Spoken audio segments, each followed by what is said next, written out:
I knew there were a dozen ways a wedding could wobble before it found its balance: rain clouds pretending to be permanent, tuxedo buttons refusing to cooperate, a favorite song cutting out at the chorus, but I didn't imagine silence could be the worst of them, because when I stepped into the reception hall and saw the two long tables dressed in linen and light, the centerpieces flickering like little hearts, and then counted the empty chairs where my family should have been, it felt as if someone had pulled the air out of the room and left the shape of it standing. The coordinator was sweet in that efficient way of people who've seen catastrophes become stories you laugh about, and she kept saying our side was running late, while the groomsmen, who had already done more than enough, tried to widen themselves into presents, and my mother-in-law took my hand with such simple tenderness it almost undid me, whispering that a wedding is made of who arrives, not who refuses. Somewhere between the salad and the speeches my phone buzzed with a cluster of messages I wasn't ready to read, and when I finally did, I saw the family group chat stacked with apologies and that peculiar brand of sympathy people wear when they think they're doing the right thing at a tidy distance.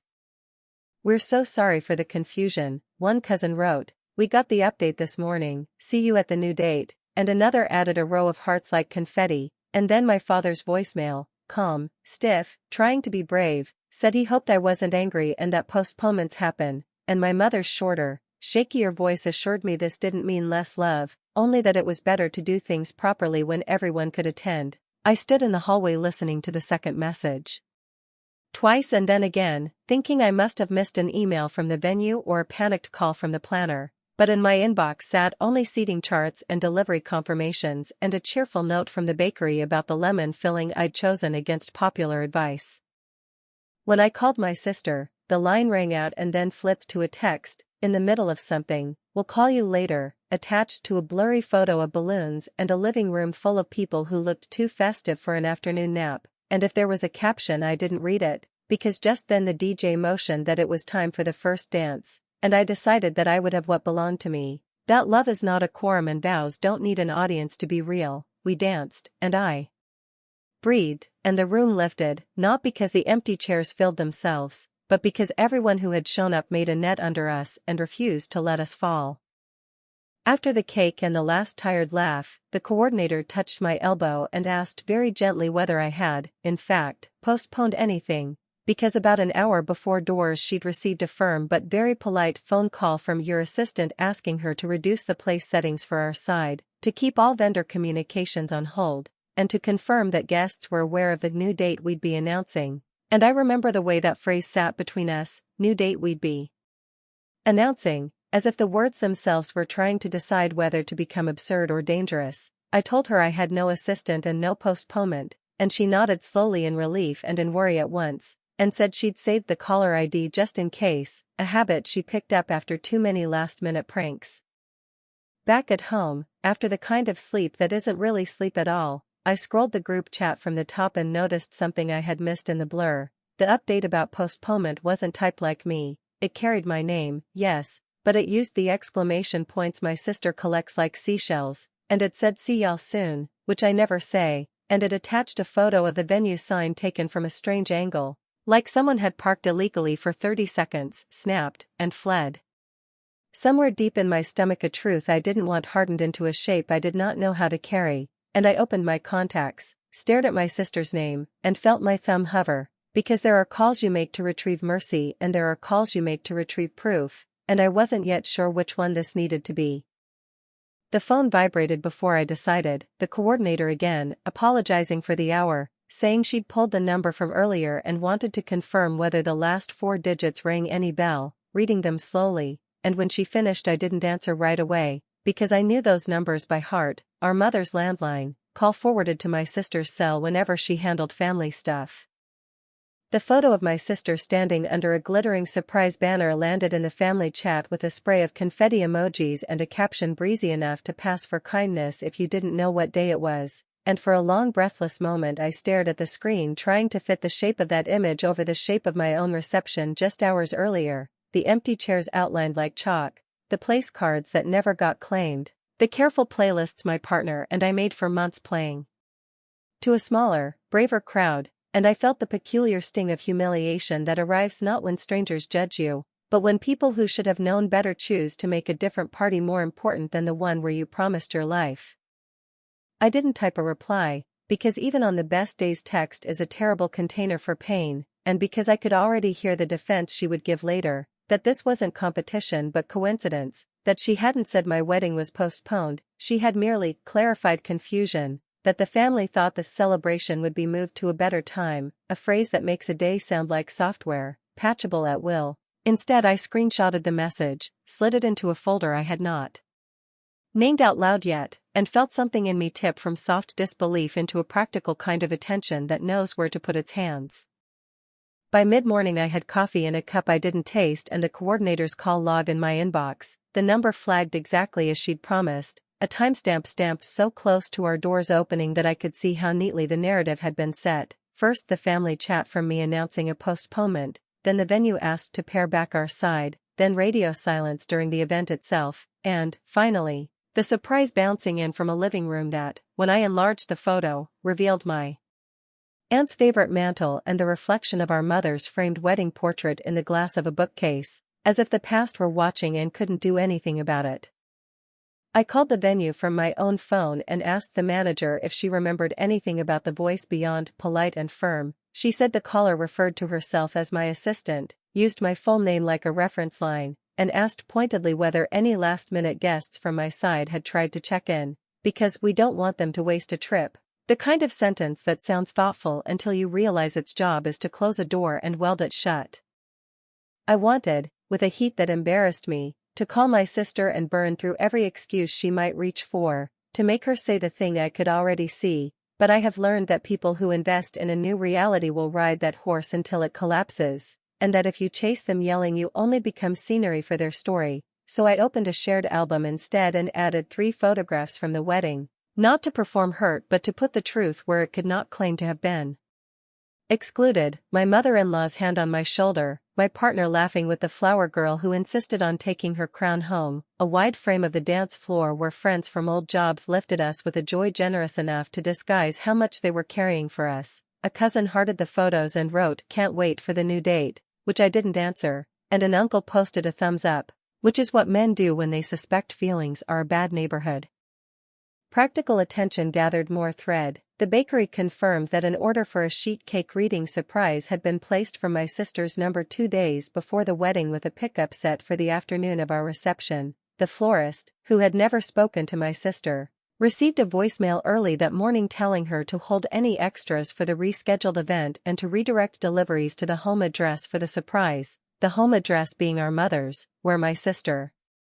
has a key code and a habit of calling her projects taking care of things. A cousin messaged me privately to say he was sorry he'd missed the ceremony, that he and his wife had thought we'd made a grown-up choice to relocate the vows so everyone could truly be there next time, and when I asked him what he meant by next time he took an hour to answer and then forwarded a screenshot of the postponement with my name at the top, the punctuation my sister's, and the tiny preview of an attached JPEG that on closer inspection was a photo of our venue sign cropped so tight the date was cut off, which made the lie both sloppier and, somehow, more devastating. I sent all of it to a new email thread with the subject timeline, not because I planned to sue my sister, the way Reddit might want, but because I needed a chronology that would keep me from being gaslit into forgetting the order in which injuries appeared. I included the call record from the venue, the cake order confirmation, the florist's voicemail transcription, and the chat screenshots, then added a short note to myself at the top that read, "You don't have to shout for this to be real."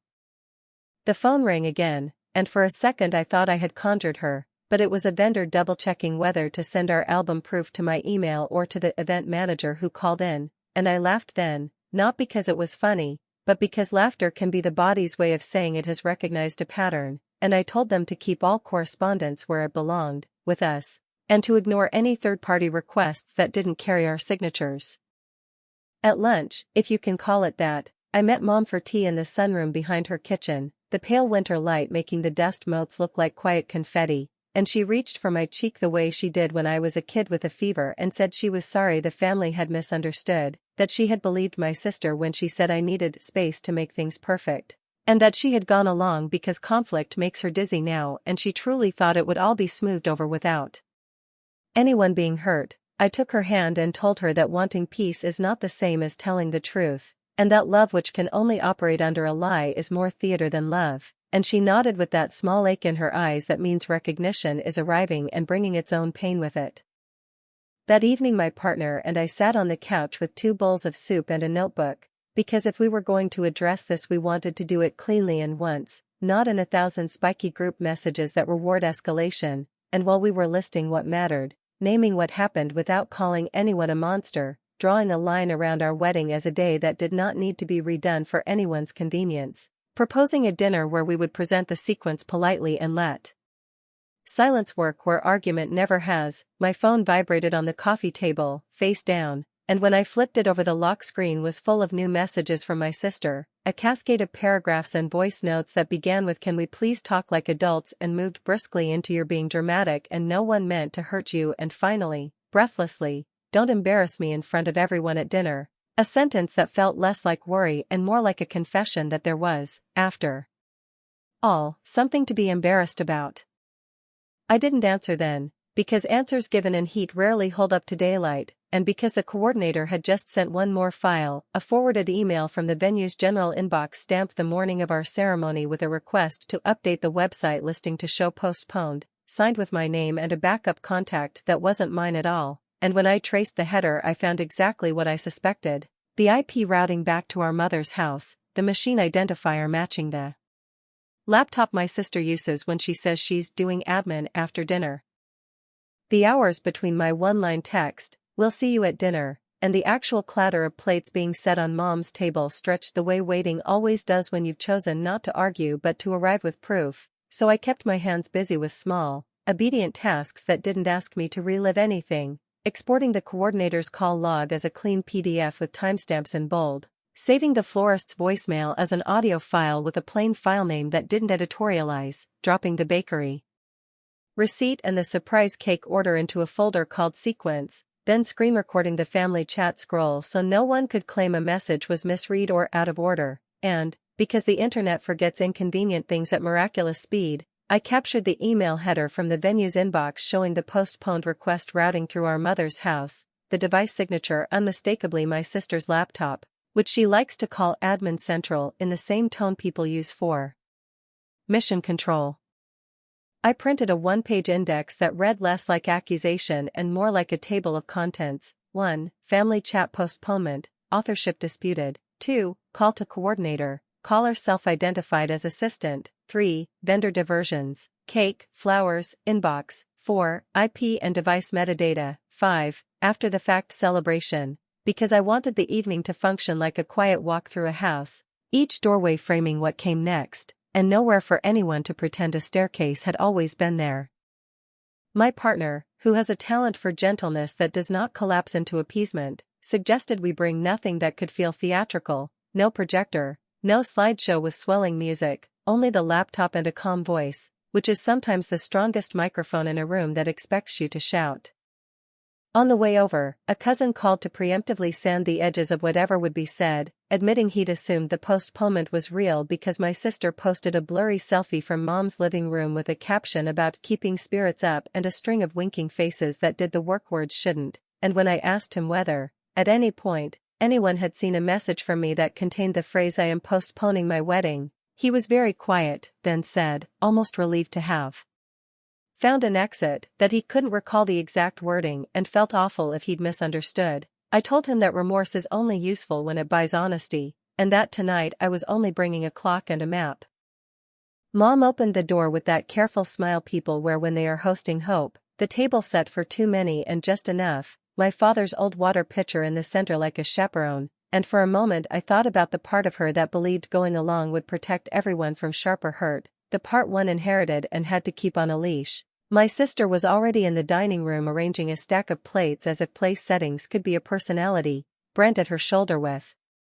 the bland patience of a man who intends to outlast consequences, and she launched immediately into a monologue about miscommunication spiraling and taking responsibility for tone, drafting an apology that apologized to the air but not to an act, the way politicians do when they regret how this looked rather than what they did.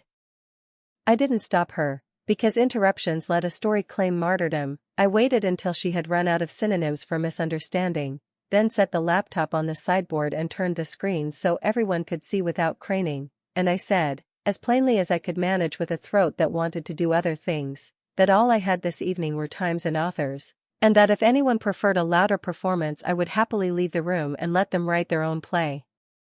My sister rolled her eyes at what she called theatrics, which made Brent snort in the small, private way men approve, and Mom put her hand on the table as if to steady it. We began at the only honest beginning, the family chat, and I pressed play on the screen recording, the little bar crawling steadily as messages bloomed in familiar bubbles, from me, actual, with a weather check and a cheerful see you soon, from me, not, with the postponement announcement written in my sister's punctuation, the cropped venue sign attached like a prop, the cascade of relatives pivoting to new date. With astonishing speed, I let the room sit in that for a full 10 seconds, not to humiliate anyone but to let recognition do the work argument never can. Then the call log, the outgoing number from Mom's house to the coordinator at a time when my partner was pinning a boutonniere to my jacket, the words assistant and reduce settings preserved in the coordinator's notes, followed by the bakery's confirmation, the florist's voicemail, the venue email header with the IP breadcrumb audibly clicking into place even for people who don't speak tech. My sister tried, once, to cut across the current with a soft, I was trying to avoid confusion, you weren't answering, and my mother, to her everlasting credit, said gently, he was getting married, which is a sentence that sounds obvious until someone behaves as if it isn't. I kept my voice low and my sentences whole, because I didn't want adrenaline to impersonate clarity. I said I wasn't asking for contrition measured in tears, only for the truth to be invited back into the room and for our wedding day to be taken off the table permanently as material for someone else's narrative about what should have happened instead. I closed the laptop without slamming it, put the one-page index on the table beside Mom's picture, and told my sister that boundaries were often the most compassionate instruments we have when love and entitlement have learned each other's shapes, so here was mine, no rescheduling language in public or private. No do-over party attached to our names, no access to vendors or inboxes without the two of us looped in like grown adults. She could choose to meet that boundary and remain in our lives with the dignity rules offer, or she could keep pretending that her intention excused her impact and watch doors close that her apology might otherwise keep open. She stared at the paper like it had called her bluff, then began to build a sentence that started with "but what if everyone thinks," and I raised a hand, not to silence her, only to set the last thing gently where it belonged, and said that tonight wasn't about the temperature of anyone's reputation, it was about the temperature of the truth, and I turned the laptop back toward me and tapped the spacebar, because there was one more thing I needed the room to hear, the florist's voicemail, time stamped, in my sister's voice. The florist's voicemail wasn't loud, the way evidence rarely is when it's honest, but the room seemed to lean toward the tiny speaker anyway, as if every chair and plate and framed family photo understood that the shape of the evening had changed, and when my sister's voice said my name and the careful phrase "hold the extras for the rescheduled event" in that brisk, managerial tone she uses when she wants to be the responsible one in the room, my mother closed her eyes like someone feeling rain arrive exactly when the forecast insisted on sun, while Brent set his jaw in a way that announced he was about to dislike the next 5 minutes. I let the message play once, then again, not to humiliate anyone but to make sure no one later claimed they had misheard, and when the last word faded I stopped the recording and folded my hands on the sideboard, because there are moments when posture can do as much work as speech, and I said, softly enough that the sentence had to be walked to if someone wanted to interrupt it, that this was the point at which stories stop being misunderstandings and start being decisions, that postponements do not invent themselves, and that if we were going to leave the table with anything like dignity it would be because we had told the truth in full sentences and agreed to clear boundaries that protected the day that had already happened. My sister inhaled sharply like a swimmer about to surface into denial, then reached for a familiar raft. She hadn't meant it like that, she was only trying to reduce confusion. She thought people would be happier if they could celebrate properly, and, when those planks didn't hold, she shifted to the almost sorry that apologizes to optics. She was sorry for how it looked, sorry I was hurt, sorry the timing created the wrong impression, which is the rhetorical equivalent of setting a house on fire and saying you're sorry the smoke was inconvenient. I didn't argue with the grammar, I simply slid the one-page index toward her and said I wasn't collecting contrition but clarity, that intentions are not currency at a bank that handles real harm, and that the boundary remained what I had already laid out: no rescheduling narrative in any channel, no do-over attached to our names, no contact with vendors or venue without our explicit inclusion. Brent asked, in that mild tone men use to make an overreach sound like reason, whether we might let the family save face with a small backyard drop-in next month, no speeches, just hugs and photos, a way to heal, and I answered that healing does not arrive wrapped in the same packaging as the injury, that a party built on pretending would only feed the version of the story where our wedding day didn't count until certain people blessed it, and that if anyone wanted to hug us they were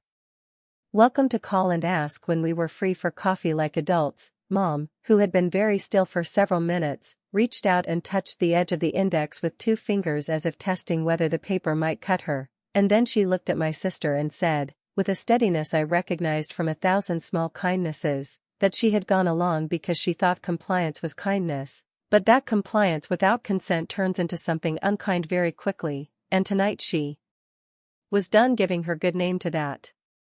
There was a long, useful silence, the kind that lets people hear themselves, and into it my sister finally said the true thing in a voice so small it almost missed the table. She had believed that if she could manage the day she would protect me from disappointment, that the sight of empty chairs would break me, that it was better to redirect the family and try again later when everyone could attend, and that by the time the momentum carried her it felt easier to keep moving than to stop and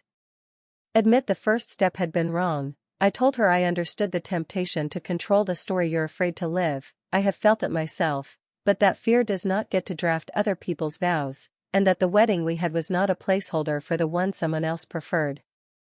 Because I had promised myself not to let the evening dissolve into pity or performance, I took the last necessary action quietly. I opened the family chat on my phone, wrote a brief message that contained only the facts: we did not postpone our wedding. A message you received did not come from us. We are grateful to those who showed up.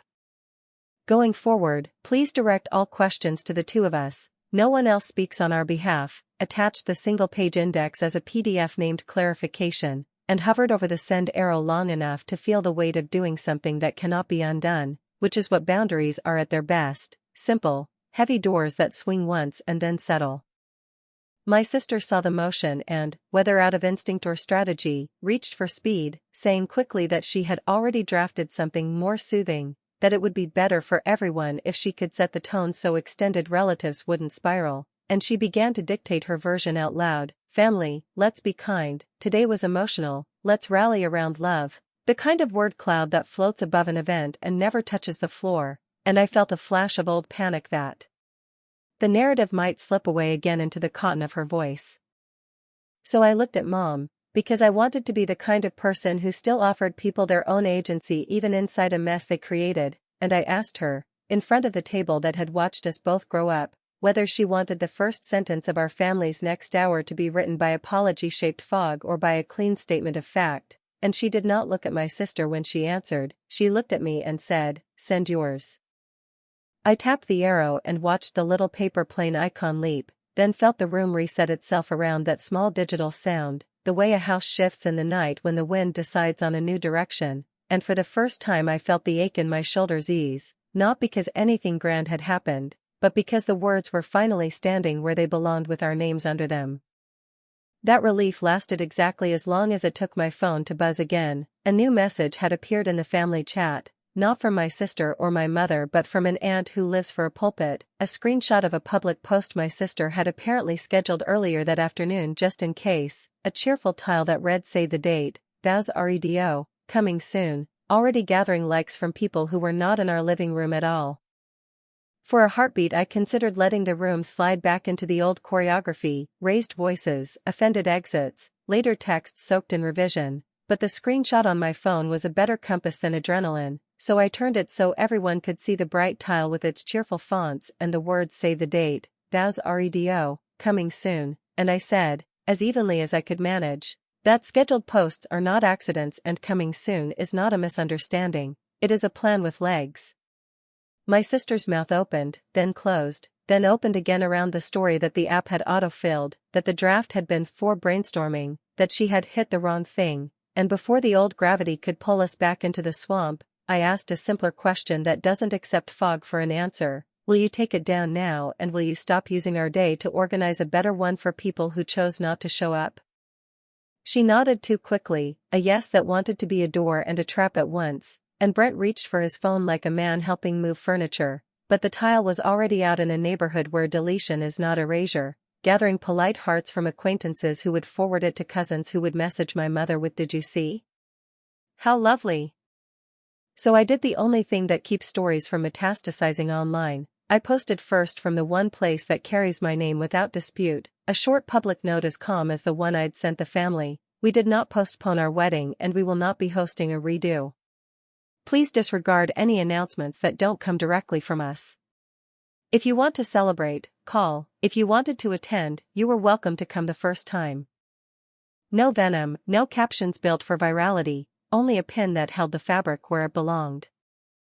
The effect was immediate in the small way truth often is, a trickle of texts from people who had clicked like without reading, a call from an aunt who leads with indignation until it runs out of gas and becomes an apology, a quiet message from my father that said only "I am sorry for listening to the wrong person, I should have been there," which made me sit on the edge of the sofa and breathe like a person who has turned off a lawnmower after too long. My sister fired off a flurry of DMs to relatives asking them to unlike to reduce confusion, a management instinct that finally looked to everyone like what it had always been. Because I wanted this to end without a bonfire but with an edge, I forwarded the public tile and a stack of screenshots to our attorney friend, the one with the tidy sentences, who sent a 2-paragraph email to my sister that didn't breathe fire and didn't need to, reminding her that continued use of our names and images to promote an event we had not authorized would constitute misrepresentation, that vendors had been instructed to ignore third-party requests, and that we reserved the right to pursue remedies we hoped never to use. 30 minutes later the tile vanished, a soft pop like a bubble giving up. At the table, Mom poured water as if the pitcher could cool the evening itself and said, with a steadiness that surprised even her, that she would not be attending any event built on pretending, that love had to learn to sit inside the truth if it wanted to keep a seat in this house. And I watched my sister look for a place to set her defense and find none, because once the furniture of a lie is hauled to the curb there is only open floor and the option to stand up straight or leave. She chose, for the first useful time in weeks, to be still. Then she said she would write an apology to us, not about optics or how it looked, but for the acts themselves, the chat, the calls, the tile, the pressure, and asked if we would read it before she sent it so she could be sure it was the kind that repairs instead of the kind that rehearses. I told her we would, and that we would not edit it for her. Sincerity does not need a ghostwriter. In the days that followed, nothing cinematic happened, and that was the mercy. A handful of relatives called not to negotiate but to listen. The venue confirmed, in a simple letter we filed with the others, that our event was completed as scheduled and would not be altered retroactively in any listing. The florist laughed gently on the phone and said she had kept the voicemail in case we needed it again, and then, because kindness is a craft, offered to press the petals from my partner's bouquet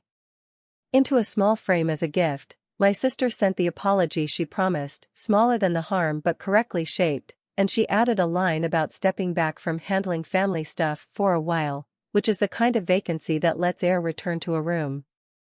On a quiet Friday, my partner and I sat at our kitchen table with the album proof between us, the photos full of the people who had made a net under us when the story tried to drop us, and we chose a picture for the wall, not the first kiss or the last dance, but the middle moment where laughter bent our shoulders and the empty chairs simply blurred into bouquet behind the joy that had shown up. Later, on the porch, Mom asked whether I wanted to try again with certain cousins, and I said that a